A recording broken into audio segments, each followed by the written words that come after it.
लेकिन मम्मी मेरी सुनाती थी ना, तो हम लोग वो एक पहले सुनाते हैं फिर ये कथा पढ़ लेते हैं। कथा है वीरावती की, मतलब 7 भाई बहनों, 7 भाइयों के बीच अकेली बहन की। तो 7 भाई थे उनके और अकेली बहन थी। बहन ना बहुत मतलब लाडली थी भाइयों की, बहुत ज़्यादा लाडली थी, और वीरावती नाम था उसका। तो एक बार क्या हुआ कि उसका करवा चौथ पड़ा मायके में। तो मायके में करवा चौथ पड़ा, तो वो अब लड़की तो लड़की, अब वो भी दुलारी लड़की, बहन मतलब बहनों की, भाइयों की दुलारी बहन।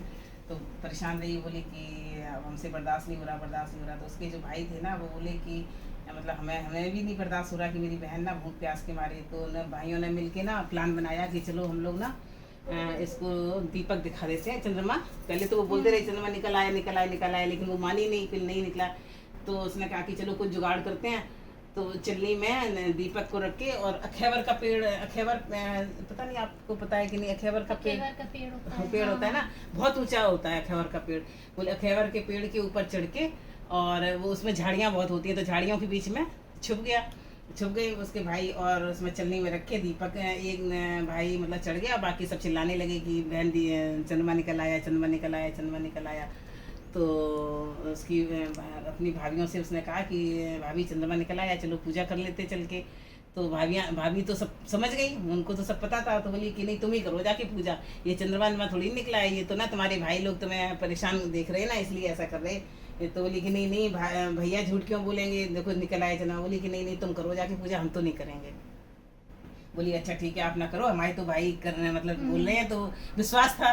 तो वो गई, वो जाकर चंद्रमा को देखे, अपना जो भी अलग वरग देखे, और अपना घर में घर आ गई। और आके ऐसी बस मतलब खाना खाने के लिए बैठी है।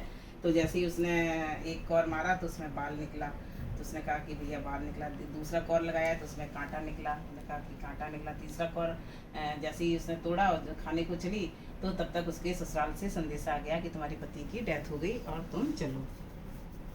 अब कोई बात नहीं, अब वो गई। लेकिन वो ना वैसे पतिव्रता बहुत थी, जो वीरावती थी ना, वो अपने पति को बहुत मानती थी, पतिव्रता बहुत थी। तो गई ससुराल, चली गई ससुराल। गई तो बहुत परेशान, मतलब पूरा रोती हुई। उसने कहा कि भगवान हमसे ऐसी, करवा चौथ का दिन था, चौथ का, तो लेकिन ऐसे हमसे क्या गलती हुई कि हमने से मतलब ऐसा हो गया। और ऐसे ही भगवान को मनाती जा रही, फिर चलती जा रही, रोती जा रही, चलती जा रही। अब चलते चलते ना उसे एक पेड़ के नीचे बैठ गई। तो उधर से ना शंकर पार्वती भ्रमण के लिए निकले। तो भ्रमण के लिए निकले तो पार्वती जी ने कहा शंकर जी से कि हमें लगता है ना कोई मतलब परेशान है, कोई कन्या है, कोई परेशान है। तो पार्वती जी ने कहा कि चलो देखें, चल के देखने गई। तो उसे पता किया। तो वो बोली कि तुम्हारे भाइयों ने अपराध किया है, जो उसकी सज़ा तुम्हें मिली है कि चंद्रमा तो निकला नहीं था, तुम उसका अर्घ दे के आई हो। तो तुम ऐसा करो कि तुम ना 1 साल तक धोबी की सेवा करो। तभी तो शादियों में जो धोबी का सुहाग दिया जाता है ना, तो इसीलिए दिया जाता है। तो बोली कि तुम ना धोबी की सेवा करो, 1 साल तक तुम्हारा सुहाग ना वापस आ जाएगा। तो बोली कैसे करें कि तुम जाओ उनके घुड़साल में, उनके घोड़ों का गोबर डालो, और उनका मतलब सब काम करो जो भी है, लेकिन उनको पता नहीं चलना चाहिए। तो बोली ठीक है। तो उसने अपने पति को तो अब होगा सिस्टम कुछ उसने दिया, और वो अपना ससुराल से ही अपने धोबी के घर के पास उसके रहते थे, वहाँ वो सेवा करने लगी। अब वो रोज़ सुबह 3 बजे 4 बजे उठे, उसके यहाँ सारी उसकी मतलब जानवरों को खाना देना, उसकी घर की साफ़ सफाई करना, सब कुछ करना, फिर अपने घर आ जाए। अब उसकी जो धोबिन थी वो बड़ी परेशान, वो कहे कि मतलब ऐसा क्या हो गया हमारे साथ कि जो हमारी मतलब ऐसे हमारे साथ कौन कर रहा है। कोई बात नहीं, ये हो चलता रहा चलता रहा चलता रहा। साल का जब चौथ वाला दिन आया ना पास में, तो